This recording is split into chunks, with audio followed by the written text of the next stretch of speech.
Le procès du 13 novembre 2015, on le suit tous les matins avec Michel Zerbi. Bonjour Michel. Bonjour Ilana. Alors une audience importante hier au Palais, Michel, avec Sofiane Ayari. Jusqu'à présent, ce Tunisien de 28 ans, arrêté en même temps que Salah Abdeslam, refusait d'admettre son adhésion au groupe terroriste. Lors de l'audience de ce mardi, il a reconnu être parti toutefois en Syrie et d'avoir accepté une mission. Oui, absolument. Il a déclaré cela et c'était une audience passionnante, mais aussi inquiétante que celle de l'audition de cet accusé.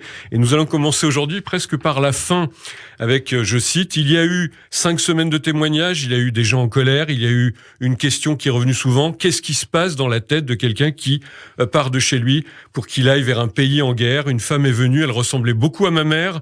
Elle a dit qu'elle avait perdu sa fille, mais qu'elle nous imaginait comme des anges qui étaient arrivés ici. Elle voulait comprendre. Sa seule demande, c'est de savoir ce qui se passait dans ma tête. J'ai trouvé que je lui devais ça.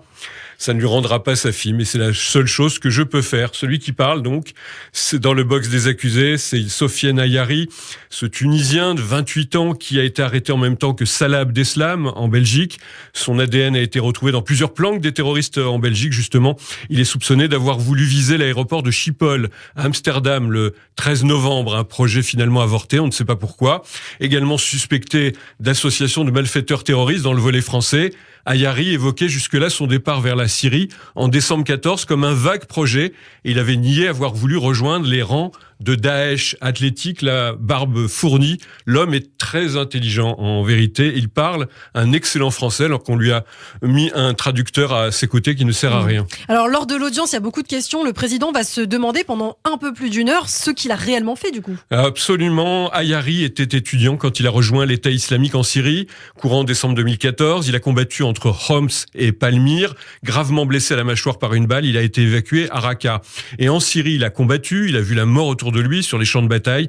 Mais dit-il, il n'a pas supporté le spectacle des populations civiles fuyant les bombardements de la coalition internationale. Quand on part pour combattre, dit-il, c'est un choix. Et si on meurt, on paye les conséquences de ce choix. Le président de la Cour d'assises spéciale, Jean-Louis Périès, lui pose la question. On ne sait jamais, il va peut-être répondre. Vous partez pour combattre ? C'est la seule chose que je pouvais faire, répond Ayari. Ça ne veut pas dire que c'était le bon choix, mais c'est ça qui m'a guidé. Quand on part sur une zone de guerre, on a un imaginaire. Après, on réalise, on mesure qu'il y a des tirs de Kalachnikov. C'est fort, c'est violent. Il se dit clairement ni manipulé, ni irresponsable. J'ai pris seul la décision. Et quand l'État islamique l'a renvoyé en Europe, c'était bien pour une mission. Alors, vous qui étiez observateur au procès, Michel, est-ce qu'on peut accorder du crédit à cette sorte d'aveu, selon vous ? L'aveu, absolument, Ilana, même si Sofiane Ayari le réaffirme. Non, ce n'était pas nécessairement pour un attentat, dit-il. Même sur zone, on n'a pas toutes les informations dès le départ. On part pour une mission d'attaque. Mais on change. Et rappelle le président, tous les membres des commandos du 13 novembre avaient reçu un entraînement sur place et ils ont accepté de partir pour une action violente. Mais Ayari reste sur ses positions. Alors c'est le premier accusé dans ce procès qui évoque plutôt des raisons politiques que religieuses quand même. Est-ce que vous condamnez les attentats ? Interroge toujours le président Périès. Je condamne ce genre de choses, mais il faut que ce soit des deux côtés. C'est un secret pour personne de dire que des civils sont tombés là-bas. Je ne me suis jamais senti aussi humilié qu'en étant à Raqqa, voyant les gens courir sans savoir ce qui leur arrivait. Ça m'a choqué, c'était impactant pour moi.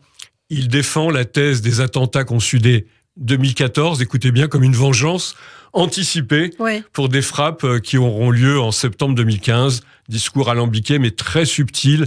Mais c'est vrai que pour lui, il n'est pas question de religion dans son parcours. On finira par cette intervention des partis civils.